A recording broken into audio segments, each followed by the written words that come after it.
So welcome to my reaction to the brand new Nintendo Direct. And I really had a lot to react to today, and I'll show you some of my reactions to this event. I will ask you guys, did it live up to your expectations? Did this excite you? Are you going, oh my god, I can't believe it, I can't believe this game, I can't believe this was shown? Was it one of those events, or was it a disappointment? Let me know down below. Now, I want to start off by saying this was not a disappointment at all. This was a very good Nintendo Direct. There was a lot of secrets, there was a lot of surprises, there was a lot of shocking moments for me, and I think they handled it very well. And yes, I put on my Mario cap today because I knew there would be a big event for the 40th anniversary of the Super Mario Bros. Franchise. And it started off with Shigeru Miyamoto, and I'm like, here we go. I always love seeing him. It's great to see him again, and he's going to introduce something really big. And I'm like, what is this going to be? It's going to be the next Mario game. I can't wait. And then we start seeing it, and we start going in, and I'm like, oh my god, look at this game. It looks phenomenal. It looks incredible. But it's not a game. It's the Super Mario Galaxy movie announcement. And that's cool too, because around here, we love the very first Super Mario Bros. Movie. It was the first movie I took my daughter to see in the theater. She loved it. It's a classic. And yeah, I'm excited to see this new movie. But I really thought it was a game at first. But I gotta say, from everything they showed in that trailer and everything that they're kind of promising, it's gonna be an excellent, excellent movie. And then they showed Super Mario Galaxy 1 and 2, some classic games there, games I finished back in my past, are coming to Nintendo Switch 1 and 2 as a collection. And I'm excited to jump back into the galaxy and explore those worlds again.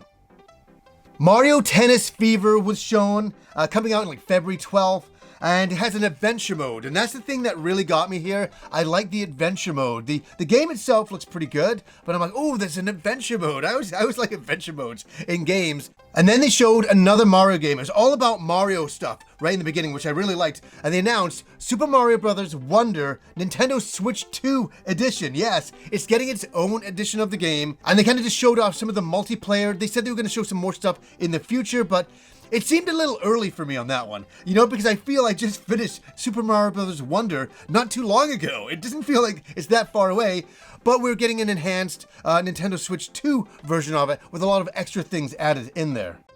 The one thing that I did like was they're creating the talking flower in reality as like a toy that will just say random things to you.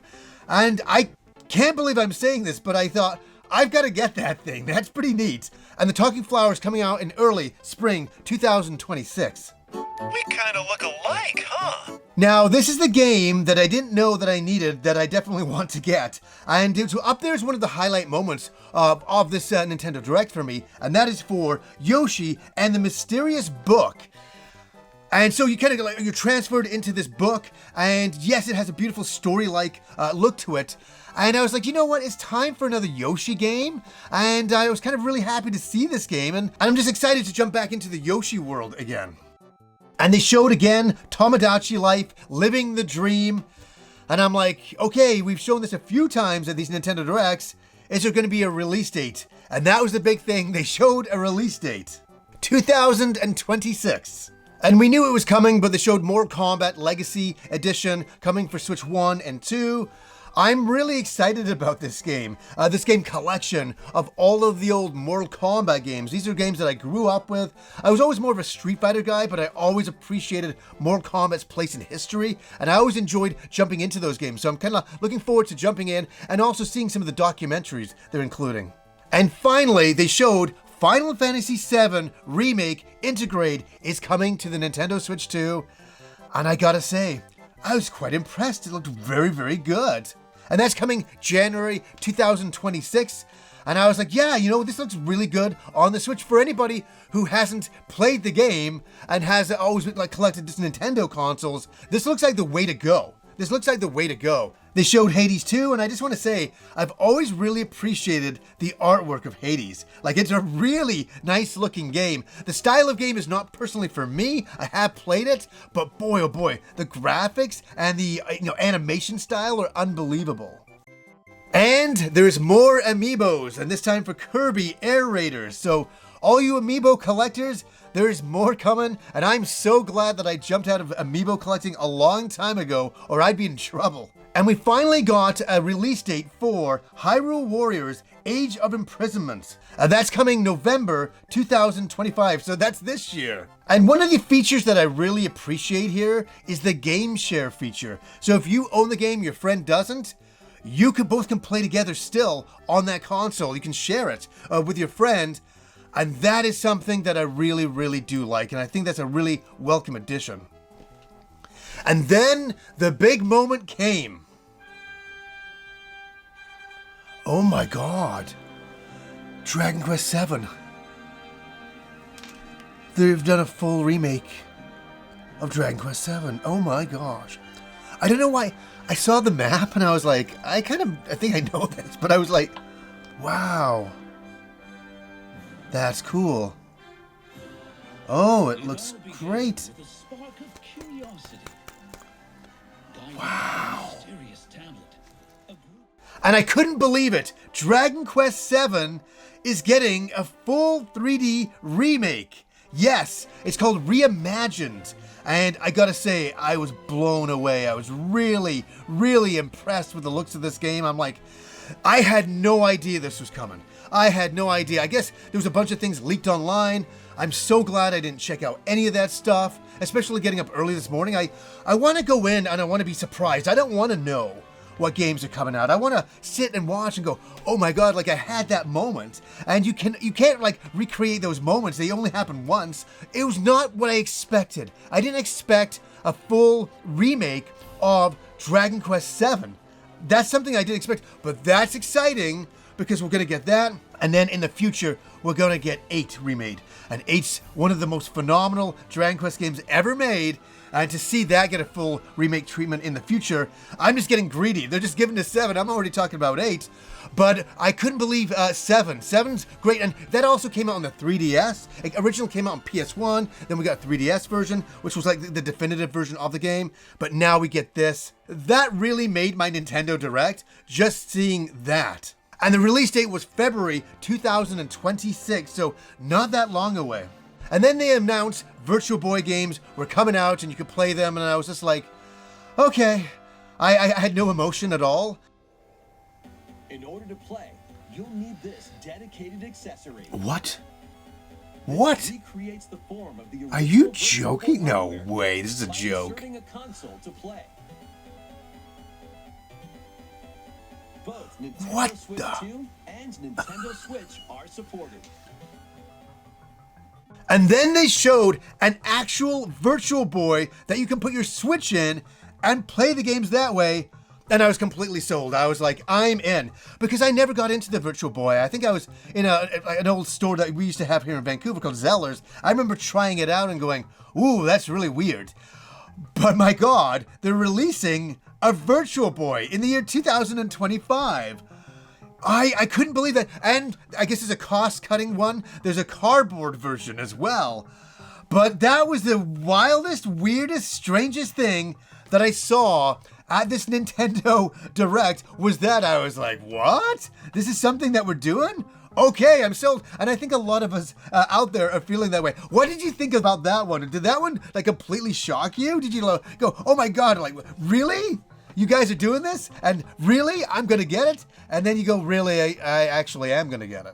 And they showed Fatal Frame 2, Crimson Butterfly, a remake. And I gotta say, the game looks great. It's like one of the perfect Halloween games that you want to play. And you'll be playing that in 2026. And then the moment happened. Had this right next to me because I knew there would be a release date. But it kind of shocked me. I thought it would be at the end of the Direct. And then all of a sudden you just see this kind of futuristic city. And I'm like, wait a second, is this? And then all of a sudden I'm like, I see Samus. I'm like, that is Samus, right? I'm like, yeah. And then I see a cycle. And that totally caught me off guard. What the heck? Oh my lord.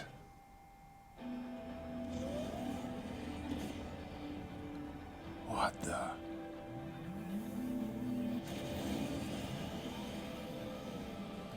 There's like a motorcycle? And the game is coming out December 4th. After how many years? After how many years of praying and wanting? It's finally got a release date. I can't believe it. I'm still in shock about that. December 4th. And here's the other thing. Oh my God. They always drag me back in. I told you, I'm glad I'm out of amiibo collecting. They showed some Metroid Prime 4 Beyond amiibos. And I'm like, no, because I know I want to pick those up. And I'm like, they look so good. They look so good. And I always buy the Metroid amiibos. It's one of those guilty pleasures that I do. I'm like, yeah, I'm not an amiibo collector, I swear. And I'm always buying those things. But I cannot wait for Metroid Prime 4 Beyond. I'm beyond excited. And I think it's gone beyond the waiting time. And the waiting time looks like it will soon be over. And I can't believe I'm saying that. December 4th. And Donkey Kong Bonanza made a return, and I was like, this is DLC. And yes, it was DLC. And it's called Donkey Kong Island and Emerald Rush. And so there's some extra DLC that's coming out, and I think it's actually out today, which is kind of surprising. So that is something fascinating. I just finished that game. I'm kind of moving on to some other stuff. I might go back to the DLC in the future, but anything Donkey Kong Bonanza is pretty good by me after playing the game and finishing the game. It was a bit of a treat. And they showed Pokemon Pokopia, and it kind of looked like a Minecraft style game. I know nothing about this at all. It looks kind of fascinating. And obviously they showed Pokemon Legends ZA, and they showed some DLC called Mega Dimension. I really kind of was finding it interesting how much DLC was being added to some existing games. And they showed Dynasty Warriors Origins, and guess what? Including DLC coming as well. And they also showed something, I was looking at it going, oh, what is this? And that was for Monster Hunter Stories 3. And I gotta say, it looked beautiful. I haven't played any of the other games. I was like, I don't know if they're for me, but I was looking at this game and I'm like, it looks really beautiful, and it's coming in 2026. And then they showed Resident Evil 9 Requiem, and this is coming to Nintendo Switch 2, February 27th, 2026. So not only do you get that game that day, but you also get Resident Evil 7 and Resident Evil 8 are dropping on the same day. So it's going to be a bit of a Resident Evil revival for a lot of Nintendo fans out there. And then they showed their last game, and I'm like, what is this going to be? And I see the art style and I say, oh, this is definitely a Fire Emblem game from that art style. Fire Emblem. That's what Fire Emblem character designs. Bold warriors, draw now upon your strength. And it's called Fire Emblem Fortune's Weave. And I gotta say, my hype levels are high. They always are high for a Fire Emblem game. And I love the gladiator style of world setting that they have here. And everything was working for me. Everything was working for me. I see the combat, I'm like, yes, this looks good. I see the character designs, I'm like, yes, looks good. The world setting, I'm like, yes. It got a check on everything for me, and I'm like, cool. Obviously, 2026, but great to see a Fire Emblem game coming to Nintendo Switch 2, and it looks like a real banger of a game, and I can't wait to jump into that. It's been a while since we played Engage, so it'll be great to jump back into a Fire Emblem game as well. I must cull it with this blade. My full strength. So I'm going to sum up my final thoughts. What did you guys think of this Nintendo Direct? Was it a high? Was it a low? Was it in between? Did it have some things that shocked you or nothing that impressed you? Let me know down below. I gotta say, there was some very big highs with this one. Definitely, Dragon Quest VII caught me completely off guard. I had no idea this was coming, and I'm like, this was not what I was expecting, especially when we're already getting the remakes of 1 and 2 coming out this October. And so I'm kind of like focused for Dragon Quest on that. And so this kind of swooped in and caught me off guard. And I thought, wow, they're really working hard on the Dragon Quest series, especially all of the original games. And so I wonder one day we'll be revisiting 4, 5, and 6. That's a fascinating thing if they do 7 and then maybe into 8. But what a pleasure to see 7 and to see... I've often said 7 has the least interesting character designs of the series, of the entire series for me. But I gotta say, it won me over. It charmed me when I saw these characters running around like that in the full 3D. I was like, Oh my gosh, this looks really good. I bought the game day one on PS1 back in the day, so it's really nice to see this full remake. And I thought the 3DS version was the only one remake we'd ever get of 7, so that was a bit of a shock. But Yoshi and the Mysterious Book, that kind of won me over. I was kind of looking forward to jumping back into a Yoshi game. Virtual Boy in the year 2025 with an actual Virtual Boy that you can put your Nintendo Switch into and you can play. I didn't see that one coming. And I was laughing. I thought that was funny, but I'm like, yeah, I'm getting it. Metroid Prime 4. There was so much information going on that when that trailer dropped right in the middle and they announced the date, I was kind of caught off guard. They caught me at the right time. It was a good shocking moment to show that I can't wait for December 4th. I can't wait to jump into this world and explore. I got to play at the Nintendo Switch 2 experience and I liked what I played, but I'm looking forward to playing it on a Pro Controller on the TV at home and really experiencing what they have in store for us. And right now, I don't know. I'm sure they're going to go into a lot of detail, showing us more as the game gets closer to release. And yes, the new Fire Emblem game has really won me over. I can't wait to check that game out in 2026. And I wonder what other surprises Nintendo has waiting for us in 2026, because I really thought we were going to see the next generation Mario game, and we didn't. We saw Super Mario Galaxy, the movie, which I thought was going to be the next generation Mario game. And I wonder if it will look something like that in the future. I wonder what they have cooking. I wonder if it's an Odyssey 2. I want to say right now that I hope it's not an Odyssey 2. I want a brand new, on its own Mario game, in its own universe, in its own thing, I wouldn't be upset if it's an Odyssey 2, but I'd like it to be its own thing. But that would seem to be in the future, and that we're not getting it today. And that's something I was kind of thinking maybe for the 40th anniversary we would see, and we did not see it. So that's the way it rolls for sure. But I was very impressed with this Nintendo Direct, and I'm glad I got up super early in the morning in Vancouver to watch it. It really woke me up at times, and I thought it was really phenomenal. Obviously, I couldn't talk about every single game that they talked about today, just some of the games that really stood out for me. What are some games that stood out for you at this Nintendo Direct? Let me know down below. So anyways, guys, until next time.